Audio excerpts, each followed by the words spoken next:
There is no more important lead guitar technique in the world of blues lead playing than bending. It is the number one technique to get to grips with and to understand and be able to execute at a really, really high level. Two reasons for that. Number one, it is absolutely essential if you want your solos and improvisations to have an expressive and vocal style. Blues is all about making the guitar sing, and bending is going to help you do exactly that. And number two, because bending is so foundational in the blues, it appears in literally pretty much every single famous blues guitar solo of all time.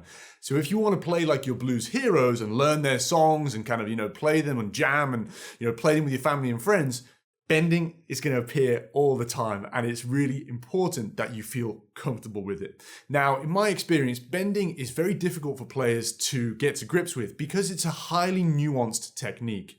It's not binary. There are a lot of variations to consider. There's a lot of different ways that you can alter the bending, and all of those come with their set of complexities. So, often I will find that people have been using bending in their solos, but they're making one of these kind of mistakes, which is really killing the vibe of what they're trying to do and ultimately altering the impact and the effectiveness of their improvisations. In today's lesson, we're going to look at some of the most common bending mistakes that I see crop up all the time with players that might be kind of killing the impact of your solos, and we're going to look at what you can do to fix them. So, without any further ado, let's dive into it. The first big mistake that might be killing your bending, and this is a big one that I see, especially with kind of players who are just starting in the world of kind of lead blues guitar, is moving the string and hoping for the best. So what you see a lot of players do is they just kind of go to bend the string, and it just becomes about string movement. And the way they're kind of judging whether the bend was successful or not is, did they move the string up and then kind of let it come down? Now, that is technically a bend, but what you should be doing every single time you bend is you should be bending with intention. What we are doing when we bend is we are moving from one pitch to another higher pitch on the same string. And if you want that bend to sound kind of musical and not too dissonant or spicy, that note should, 9 times out of 10, be a note from the scale that you're using. So in that opening solo, I'm playing using the D minor scale, the full D minor scale, natural minor, but we're going to be using many examples here in the minor pentatonic if you don't yet feel comfortable with the full minor scale. So let's say that we're bending in the first shape of that D minor pentatonic. So bending out of this shape.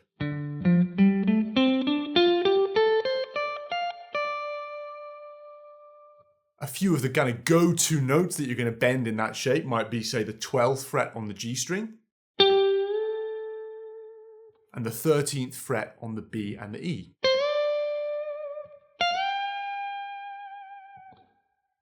Now, in each of those cases, I'm not just bending and hoping for the best. I'm not just thinking about, I moved the string a little bit. What I'm actually trying to do is target the next note along the string from the scale, from the D minor pentatonic scale. So on the G string, that happens to be the 14th fret. On the B and the E strings, it's the 15th fret.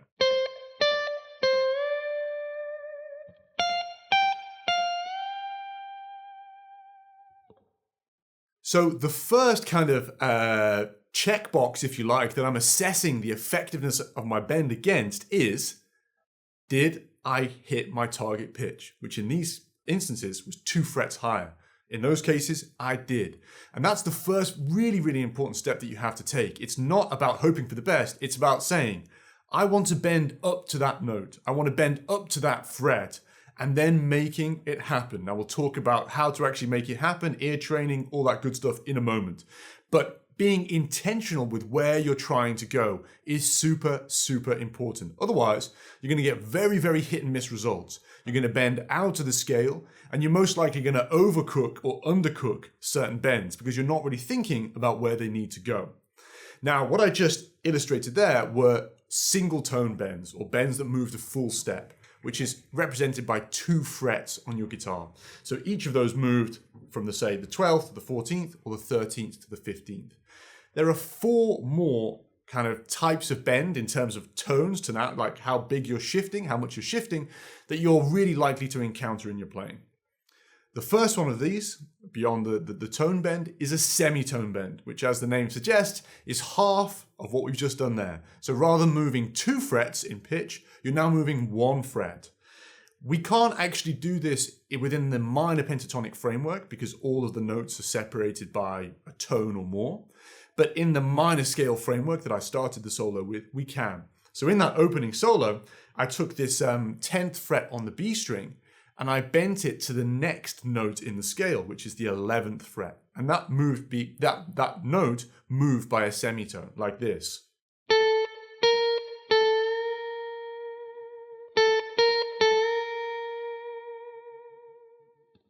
So that's the next type of bend that you're likely to encounter. So we've got semitone, we've got tone, and you might sort of start to see a pattern emerging here. The next one along is going to be a tone and a half. So now, rather than shifting 2 frets, we're shifting 3 frets. Gets a little bit spicy here because you're having to apply more pressure every time you go for a bigger bend. But if we say take our 15th fret on the B string, we can shift that up to the next note from the minor pentatonic scale, which is going to be the 18th fret.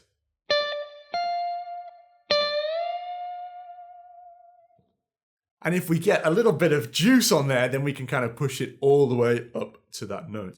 Now, after a tone and a half bend, we have a 2-tone bend. Now, we're getting into kind of pretty spicy Albert King, David Gilmour territory here, because you really have to apply a lot of kind of force to get the string to move that much. But for example, we might say in the key of D minor, bend up this 13th fret on the B string all the way up to the 17th fret. So something like this.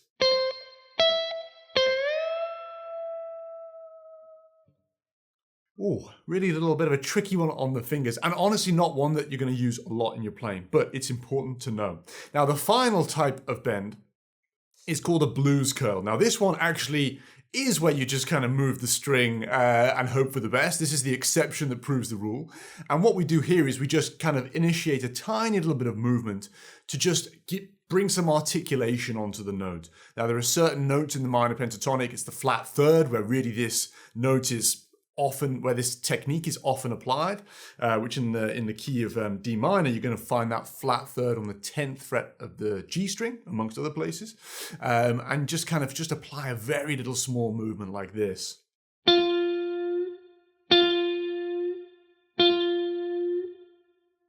So we're kind of in sort of no man's land there. You're not quite reaching the pitch of the 11th fret. So it's almost like a quarter tone bend, really.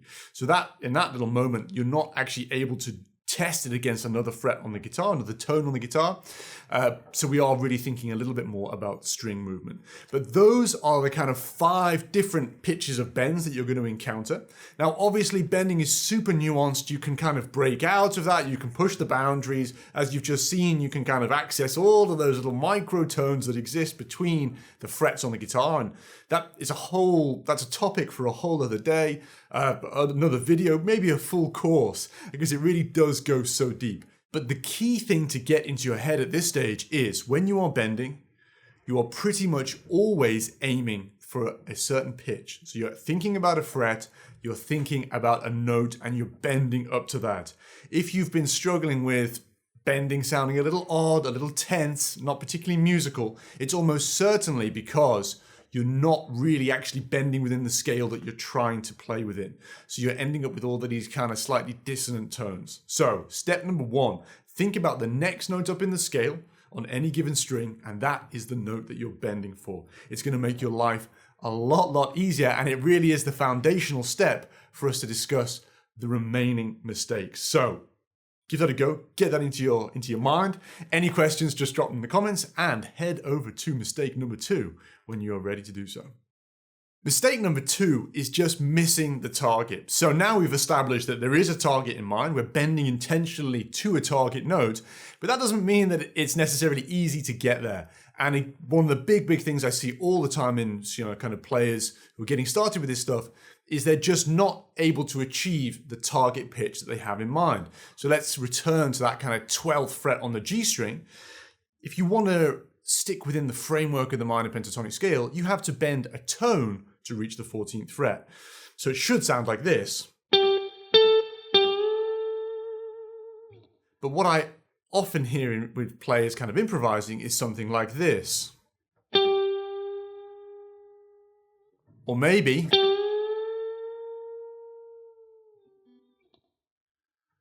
So they're just not actually hitting the target that they're aiming for. They're either overcooking the bend and kind of bending too far, or they're undercooking the bend, not getting enough on it and just coming up a little bit short.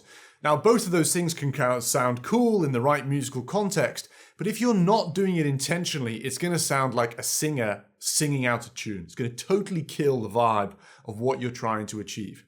Now, there might be a couple of technical reasons that you're not quite able to push the string to where it needs to go. And we're going to cover that in mistake number 3. So just hold your horses on that one for a little bit and we will get there, I promise. But before we do so, it's important to understand and to develop the ability to appreciate whether you've hit the target or not. Because so often when someone is bending out of tune, it's like a singer singing out of tune. They can't hear it. They don't know that they're not bending or singing to where they actually need to go. But obviously as a listener, you hear it. And it's always a little bit killing of the vibe. We really want to avoid that. So how do we get this right? Nice and straightforward. We do this by essentially drilling what I've been doing at various points throughout this lesson, which is you take the note that you're going to bend. This is the kind of little exercise I would recommend running through. You take the note that you're going to bend. So let's take our 12th fret on the G string. You play that note, then you play the target note shortly afterwards, and then you play the bend. So something like this.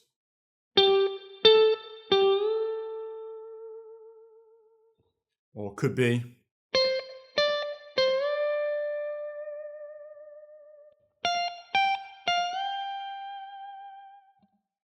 And so on.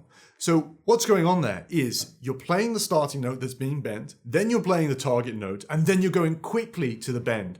So you've got the sound of the target note in your ear. It makes it so much easier to then bend to actually kind of hit the pitch because you've just heard what it sounds like. You're not just pushing the string and kind of hoping that you're just going to be able to appreciate where that 14th fret is. You're actually hearing the 14th fret and then moving up to it. At the beginning, this is really, really difficult to do. It takes time to kind of develop your ear to be able to hear the pitches that you're kind of going for. So if you're struggling with this, 2 little things that you can do to make this a little bit easier. Number 1 is slow the bend down, okay? So often I see players rush the bend. And what's happening there is they're not really giving their ear time to actually hear the change in pitch. And what they're just working on is kind of muscle memory, which if they haven't established that muscle memory properly, it's not going to give them the results that they want. So they do stuff like this.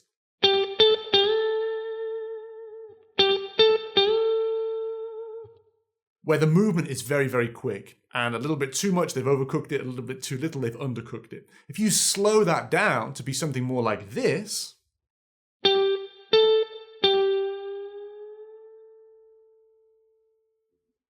then you kind of giving your ear time to adjust. Okay, it's not quite there, the note's not quite there. Boom, there the note is, okay? And it makes it a lot easier for you. So that's step number 1, slow the bend down. If you've tried that and you still, for the life of you, cannot figure out whether you're bending in tune or not, then record yourself. A couple of times a week, doesn't need to be every time you practice, and doesn't need to be for very long, but just grab a phone on your computer, 20 seconds, 30-second clip, trying this out. Take a few different notes, play them, bend, test them against the pitch that you're going for. Do that in a few little different places on the fretboard, and then watch the recording back. When you're in the moment trying to figure this all out, thinking about your hand position, it's really complicated to do. When you're watching on a phone, it'll be like super obvious whether you've hit that pitch or not. And you'll be able to see what is going on in general. Are you overcooking? Are you undercooking? And you'll then be able to adjust from there. Now, step 1 is just kind of try this, with a couple of tone bends or nice, sort of simple within the minor pentatonic framework, and maybe just stick within sort of, one position of the fretboard. As you then start to get more comfortable, you can shift this out. Try semitone bends, tone and a half bends if you're up for it. Move it into different strings, different parts of the fretboard, because obviously the tension down here is very different from up here, and you'll need to apply a different amount of tension to kind of get the string to go where it needs to. So that's the sort of next step. But first things first, really work on consolidating that skill at a deep level. If it takes a little bit of time, don't worry, because it's a fundamental skill, and once you've got it, it's not going to leave you. So that is mistake number 2. Rock and roll, good luck, and when you're ready, head over to mistake number 3. Mistake number 3. Now we're getting into the technical stuff, and this is all about hand position and not providing enough support. So what you're doing when you're bending is you're trying to move a kind of sharp, thin, highly strung piece of stainless steel or some variation thereof. And that's asking quite a lot of your fretting hand. So what you need to do is you need to provide the finger that is doing the bending with as much support as possible. And typically I see players kind of fail to give that support in one of 2 ways. The first one is in the hand position. So if you look at my hand position, I'm a bit of a thumbsy player. So my thumb is kind of hanging out over the top of the fretboard like that. It's not super far over the top and it's not kind of coming onto the strings, but it is sat there on the top of the neck of the guitar. Why? Because when I bend up, I can then anchor with that thumb and almost kind of create this little movement where the fingers are going up and the thumb is squeezing down together. So you get this very kind of... You're just really locked onto the neck of the guitar. It's a very stable position. It feels amazing. And you're just really kind of giving the hand and the fingers a lot of support, okay? So it's a really, really kind of great position to be into. You do not want to bring the hand up and grip the back of the fretboard, you know, or grip the back of the neck like a baseball bat or a cricket bat for the British amongst in the audience. You want to have some space there. You want the thumb to be hanging out over the top, okay? And just pushing down a little bit. That's the first big way that you can provide the fingers doing the bending with some support. Thumb gently over the top, pushing down. But make sure there's a little bit of fresh air between that thumb, between the palm and the back of the neck of the guitar.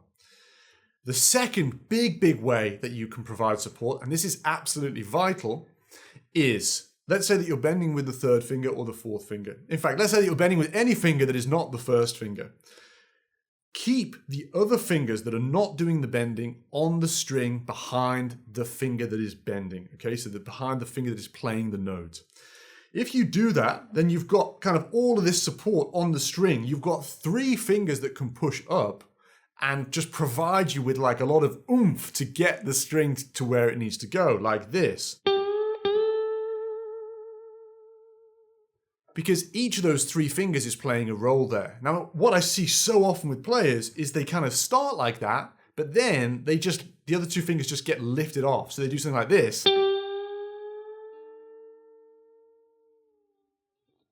And immediately you can see I'm struggling, because instead of getting 3 fingers kind of, you know, moving the string with all that kind of, you know, firepower, it's 1 finger. It puts me in a much weaker position. And although I probably could hit the intended pitch, I've also got a lot less control. So if I wanted to do something a little bit more jazzy, a little bit kind of not jazzy in the jazz sense, but a little bit more spicy, with kind of more technique, something like this.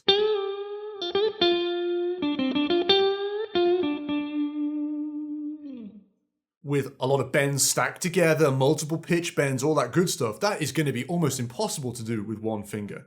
So if you're struggling to hit the pitch of your bends, or you're just struggling with bending in general, make sure that you've got your other fingers supporting the finger that is doing the bending. And lastly, and this is almost like a little bonus point here, but I'll just throw it in here because I think it makes a big difference, is all of this sort of effort should be forced through really kind of the forearm and the fingers, okay? So often when I see people bending, the shoulder comes up like this. It feels really cool, makes you feel a little bit like a rock star when you do it, because you kind of go... But actually, it's super inefficient and it doesn't really do anything, and it honestly does not contribute at all, really, to actually getting the string to where it needs to go. It's also not a particularly controlled position because that kind of joint is so far away from what's happening, and any movements there are going to be so big. Whereas with your fingers, you can kind of control the bend in a very fine way.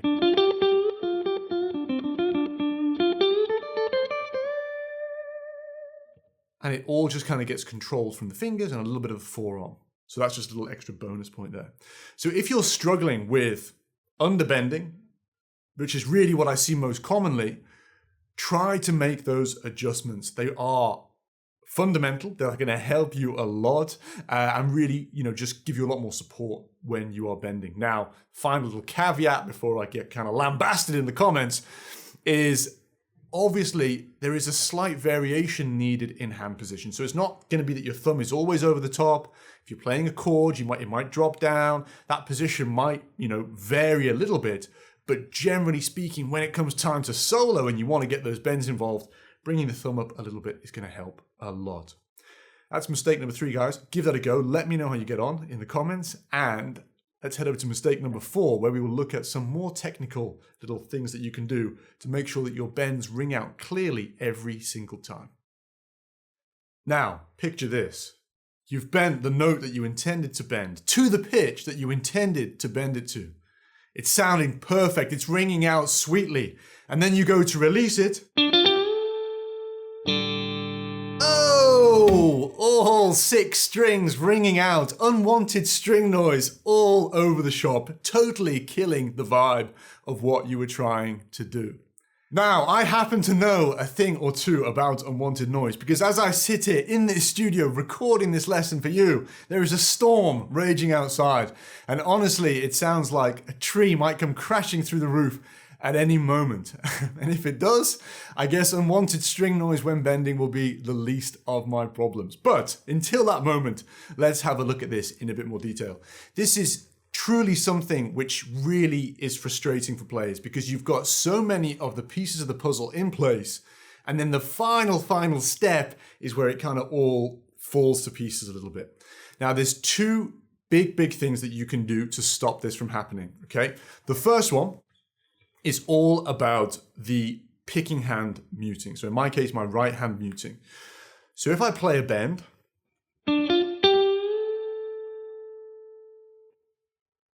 this right hand, the picking hand, needs to be very close to the strings. And at any moment needs to be able to just drop onto those strings. And honestly, I kind of manipulate my hand position so that all of this section is kind of covering the strings, and just drop it down there. And it will kill any unwanted string noise. It's really a kind of important safety measure. Because if you don't do that, every time you release a bend, you can hear there the D string kind of came into the mix a little bit. And if I was playing with a louder tone, a louder volume, with a more overdriven tone, that is just going to kind of come through more clearly in the mix. So it just gets worse. So the first thing is make sure that this hand is anchored on the guitar. I kind of anchor with my pinky, keeping it nice and close to the strings. And as soon as I go to release the bend or to move on to another, series of notes, the hand just drops down onto the strings and kills any unwanted string noise. That's step number 1. Super important. And that's also really important, by the way, just to create a more varied style of bending, because you don't always want to go up and come down. Sometimes you just want to go up. Creates a different vibe, a little bit more of a groovy vibe, and it just allows you to get more mileage out of the playing. So it's really a fundamental skill to get right. Now, the second thing that's going to help you nail your string noise problem is all in the fretting hand. So if we kind of return to that thumb over the top position, what I see a lot of players doing is really trying to bend right on the tips of their fingers. Now, it's quite difficult to do this with a thumb over the top, so I'll show you what I see a lot of players doing. The thumb comes down, they come on to the tips of their fingers, and then they bend up from there. And as you can see, again, the D string in this case, but really it's the string above, whichever string you're trying to bend, gets into the mix, which just kills the vibe. And that's because what typically happens is your fingers either kind of get stuck underneath the string, a little like that, and then when you release them, they ring out. Or sometimes like your fingernails kind of brush up against the string and you kind of get a little bit of almost like a picking sound from the fingernails. It's just no good. And it puts you into a very perilous is a bit of a strong word, but into a tricky position where you're much more likely to get that unwanted noise. So what you should be trying to think about is rather than your fingernails pointing up towards kind of your face or towards the ceiling, try and think about them having them pointing off away from you, okay? So you're sitting lower on the kind of the pads of your fingers. And what that allows you to do is when you bend up, the soft bit of the skin of your fingers here is muting the next string up, thereby killing the noise. So even if I don't mute with this hand,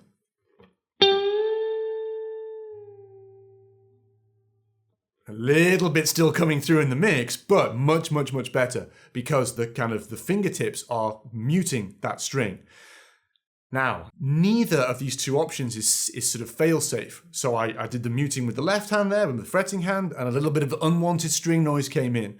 So really try and adopt both approaches. Have the picking hand nice and close to the string, ready to drop down, kill that string noise, and sit a little bit lower on the pads of your fingers, have your fingernails pointing off away from you, and you're going to put your hand into a really, really cool position where the fingertips are doing a bit of the muting as well. These shifts, these changes in your technique might take a long, long time for you to get used to, especially if you've been a long, long time, a couple of weeks to get used to. If you've been playing, kind of on the tips of your fingers or with a thumb down here, or you're not used to muting, but really, really focus on it. Spend a bit of time really digging into that part of your routine for like 2-3 weeks. Really just go hard on it and it will resolve itself. Don't just kind of put it on the back burner 5 minutes here or there, because it will just drag on and you'll still have the problem and it'll be frustrating. So go focused on this. Good luck. And when you're ready, head over to mistake number 5. We will look at another way that you can immediately improve the quality of your bending.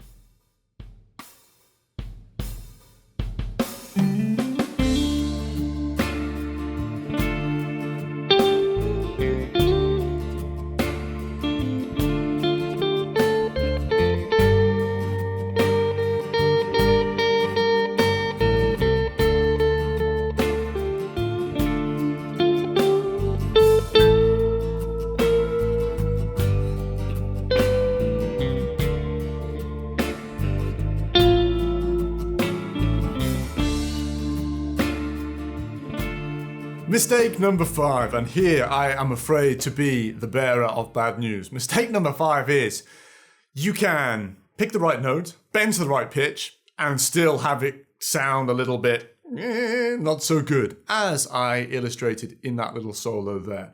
So what is going on? Now, this is a kind of whole ocean. There's a whole ocean of depth for us to explore here, and it is why bending is so amazing, why it sounds so good, how you can get so much mileage out of it, but also why it is a little bit more complicated. And it is the idea that you can play the right bend, but kind of with the wrong feel. So what I did there was I took 2 bends. I took this 14th fret on the G string, and what I was doing was I was bending up a tone and a half to that 17th fret. And I took here the 10th fret on the B string, and I was bending that up a semitone, so just a fret, to the 11th fret. And in both cases, I actually hit the intended pitch I was going for, which was great. But as you can hear back on the little illustration there, it kind of sucked in both cases. And that is because I spent too long outside of kind of in the no man's land. So on this little bend here, I really took a long time to move from the first note to the target pitch. And I got this kind of then very dissonant sound all the way up for a long time, before it then actually resolved on to the note. But by that point, I'd been hanging out there for so long and the note was actually kind of decaying off, so you never really got that nice sense of resolution. Then on this note here, I bent up the semitone, it sounded cool. And then I just decided to kind of bring that down. And again, I'm in that kind of microtonal zone where you're out of the scale and it just sounds a little bit odd. So if you are bending and you are genuinely bending at pitch, you know you're bending to notes that are within the scale, and it's still not sounding quite right, try altering your approach there. It might be that you need to bend a little bit more rapidly on certain notes and be a bit more assertive.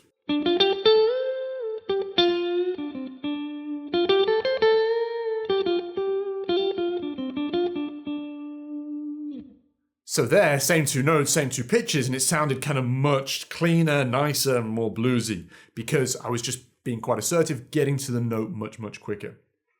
Now we can dig into a whole discussion of what notes, intervals, when, over what chords, blah, blah, blah. That's too much for us to cover there, but it will be a topic for a future video, I promise.